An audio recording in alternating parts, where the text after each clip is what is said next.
Hi everyone, I'm Gabriel Varga. Today we're going to be talking about how to throw a round kick. We're going to talk about the stance you should be in, the different distances that you need for these different kicks, the different heights you can throw at, and most difficult, how to skip properly off your lead leg and throw a power round kick.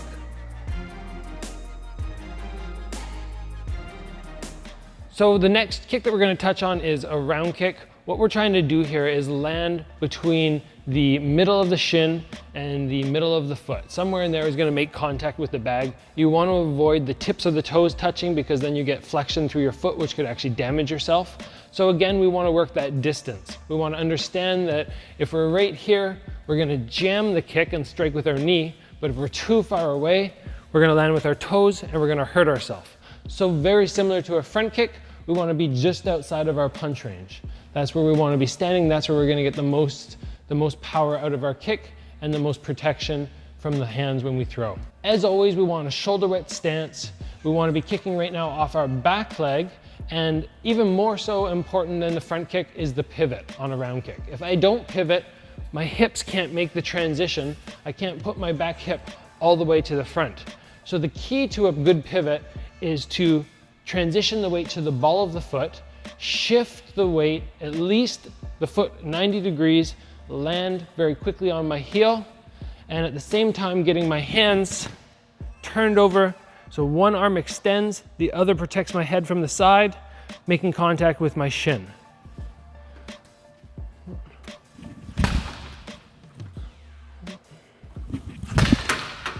Now, if we throw our round kick off the lead leg, we no longer have the strength and power to develop all that energy, and what we have to do is a quick skip.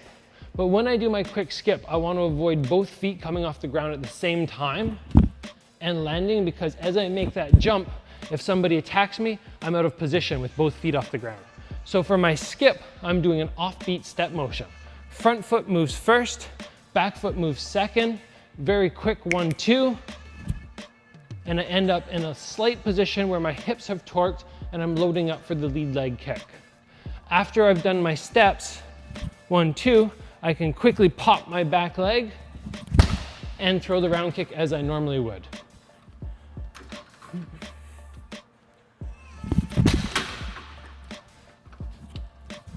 Now you always want to make sure your head is out of striking range when you throw your round kicks, so I don't stay completely upright.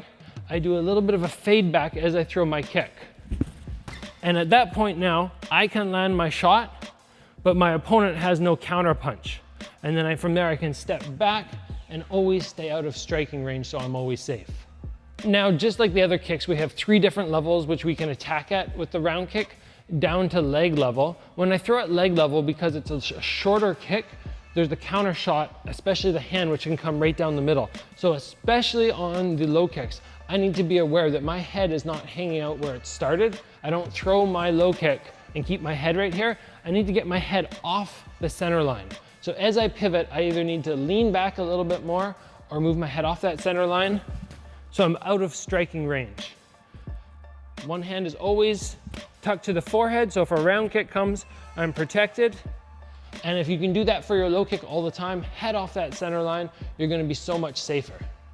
For the middle kick, we just want to make sure that we're catching a nice angle. That's really important. We don't want to throw a middle kick right here and snap it out. We engage our whole body and drive upwards slightly with the round kick. That's a proper Muay Thai kick. And for the head round kick, what we're trying to do here is get the lower shin right across the head. It requires a little bit more flexibility. So what we have to make sure we do is, again, just like a front kick, that line from my hip to my knee needs to make an arc up to the head level. Always making sure that I'm leaning my head backwards, so the flexibility is not quite as required.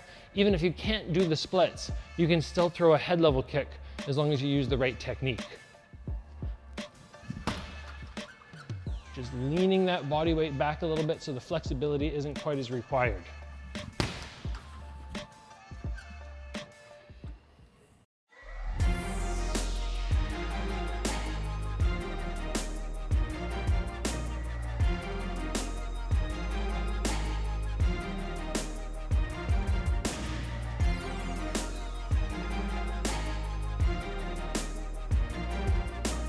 Thanks for watching this video. Please be sure to like and subscribe for more content like this.